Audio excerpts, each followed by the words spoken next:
अस्सलाम वालेकुम। हम जगलोट गाह से निकल चुके हैं नलतर बाला और नलतर पाइन की तरफ। ये देखें दोस्तों की आँखें ऐसे चमक रही हैं जैसे पकड़ बिल्ले होते हैं। अभी तो इनको आगे जाके पता चलेगा जब इनके अलग खुशक हो जाएंगे डर के मारे, क्योंकि ट्रैक ही ऐसा है। पीटीआई गवर्नमेंट ने एक गिलगित से डायरेक्ट नलतर एक्सप्रेस हाईवे बनानी शुरू की है। अभी अंडर कंस्ट्रक्शन है। गिलगित से लेकर ये जगलोट गाह तक तो बन गई है। ये दरिया के दूसरी साइड पे आती है कि कराक्रम हाईवे के दूसरी साइड से।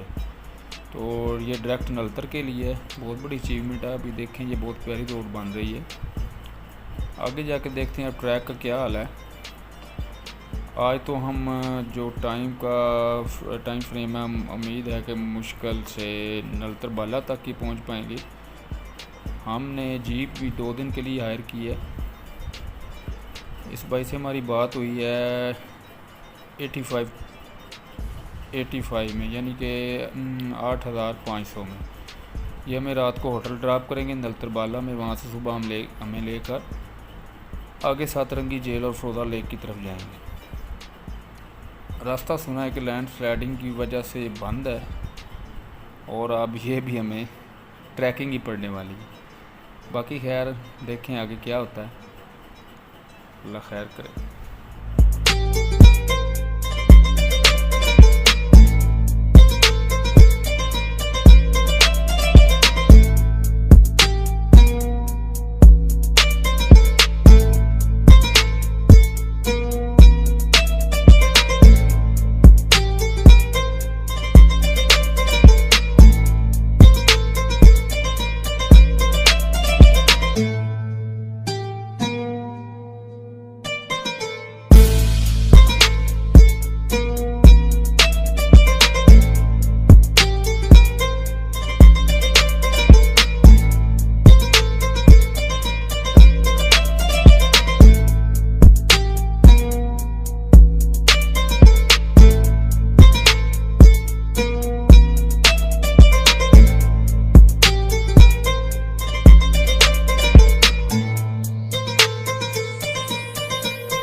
तक तो रोड ठीक है। अब आगे देखें क्या हाल होता है। इस इलाके में 2 डैम बन रहे हैं, एक 19 मेगावाट का है और दूसरा है जो वो 28 मेगावाट का। ये पानी की स्पीड आप चेक करें नाले की। इसी पानी को कंट्रोल करके 2 डैम बनाए जा रहे हैं जो कि सिर्फ गिलगित बल्तिस्तान की अवाम यानी कि हुंजा और गिलगित के लिए होंगे। शायद बहुत अच्छी अचीवमेंट है, बड़ी अच्छी कोशिश है। क्योंकि अगर इस इलाके में बिजली वाफर हो जाए तो फिर कमरों को गर्म करने के लिए, यानी कि इन इलाकों में मसला और कोई नहीं है, सिर्फ हरारत है, हरारत का मसला है। क्योंकि सर्दियों में फिर ये लोग लकड़ियाँ काट के जमा करते हैं, गर्मियों में तो वो सर्दियों में जलाते हैं। तो ईंधन के इंतज़ाम के तौर पर ये लोग बहुत कीमती लकड़ें जो हैं बहुत कीमती दरख्त काट के उनको ज़ाया कर देते हैं। अगर बिजली वाफर हो जाए तो ज़ाहिर है कमरों का हीटिंग सिस्टम चलाना इजी हो जाएगा और टूरिज़म में भी बहुत ज़्यादा इजाफा होगा, जो कि पूरे मुल्क और ख़ास करके गिलगित बल्तिस्तान की अवाम के लिए फ़ायदा मंद है। क्योंकि बाहर से जितना ज़्यादा टूरिस्ट आएगा इसमें हम सब के लिए फ़ायदा है। आप लोग सिर्फ ये कोशिश करें कि मेहरबानी करके इन जगहों को साफ़ रखें। जो कूड़ा या खाने वाली चीज़ें आप साथ लेकर जाएं वापस शापरों में और बैग में भर कर ले आएँ और किसी मुनासिब जगह पर रख दें। ये हमारी ज़िम्मेदारी नहीं, ये हमारा फ़र्ज़ है। और ये हर पाकिस्तानी भाई को जो भी अपने घर से अपने बीवी बच्चों के साथ निकले उसको ज़रूर फॉलो करें इन चीज़ों को। दूसरी बात ये मैं कहना चाहूँगा कि आप लोग जब किसी बंदे के साथ ट्रैवल करने के लिए निकलते हैं तो खुदारा ये ऐसा ना करें कि आप उसके ऊपर भरोसा नहीं करते, तो मामला हो जाए रास्ते में या कोई रूट चेंज करना पड़ जाए, तो आप लोग जो है हमारी बात को ऐसे समझते हैं कि जैसे हम लोग आपको धोखा दे रहे हैं या खुदा न खास्ता हम चोर हैं। तो कोशिश किया करेंगे जिस बंदे के साथ भी, जिस भाई के साथ भी आप टूर कर रहे हैं, वो सब कुछ उसके ऊपर छोड़ दें, क्योंकि वो आपको बेहतर तरीके से गाइड कर सकता है और आपका जो आपने इतनी मुश्किलों से टाइम निकाला है उसको यादगार बनाने में ये चीज़ बहुत फ़ायदेमंद होगी। पिछले दिनों हमने देखा है कि जनाब पेट्रोल का इशू चल रहा था, स्लाइडिंग का इशू चल रहा था, तो काफ़ी टूरिस्टों को हमने कहा कि जनाब जब यानी कि ईद के दूसरे दिन ख़ास करके नरान साइड सारी ब्लॉक थी N15,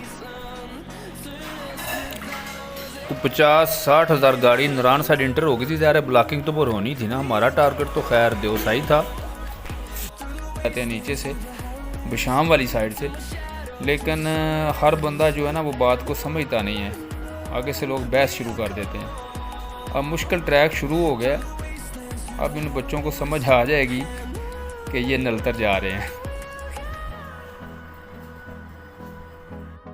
वैसे भी इधर अगर एक्सप्रेस वे बनानी है इस रास्ते पर तो बहुत बड़ी एफर्ट है, और ये भी इसको मेंटेन रखना भी ऐसी है जैसे कराक्रम हाईवे को मेंटेन रख रही है FW और चाइनीज़ वाले। खैर ये इनकी हिम्मत को सलाम है। इधर खैर NLC लगी हुई है काम पे, FW नहीं है, ये NLC ये वाला रोड बना रही है और डैम भी वही मेहर से बना रही है। तो अंधेरा हो रहा है, हम अभी नलसर से थोड़ी दूर हैं, हमें जनाब इधर आते आते तकरीबन 1.5 घंटा लग गया। पहले वैसे नलतर बाला पहुंचने तक 2 घंटे लग जाते थे, लेकिन अब 1.5 घंटे में अब आ गए हैं। ट्रैक काफ़ी मुश्किल था, लेकिन जो हिस्सा रोड का बन गया है वहाँ पर, हाँ ये ब्रिज भी नई बन गई है, जो हिस्सा बन गया है वहाँ पर गाड़ी काफ़ी स्पीड से चली है।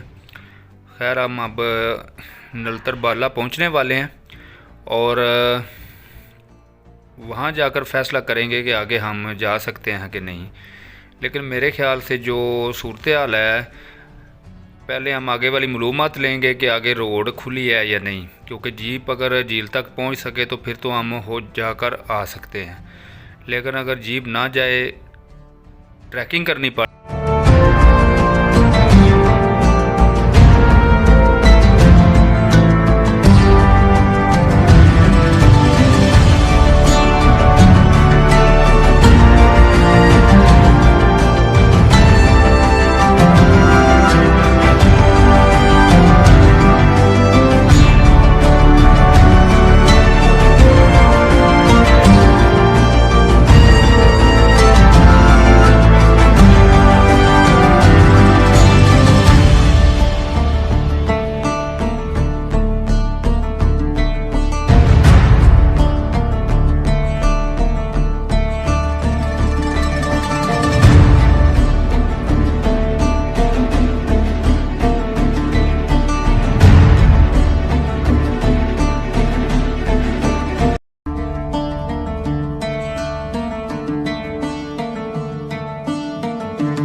हम पहुंच गए जनाब नलतर बाला, और अब ये डिसीजन यही हुआ है सब साथियों का, और मेरा भी फ़ैसला यही है कि रात होटल में स्टे करते हैं और सुबह सुबह इंशाल्लाह नाश्ता करते ही निकल जाएंगे, और आगे जनाब झील को ट्रैक करके या जो भी फिर हुआ जो भी अल्लाह को, सुबह वापस आएंगे, सुबह आपको झील दिखाएंगे इंशाल्लाह।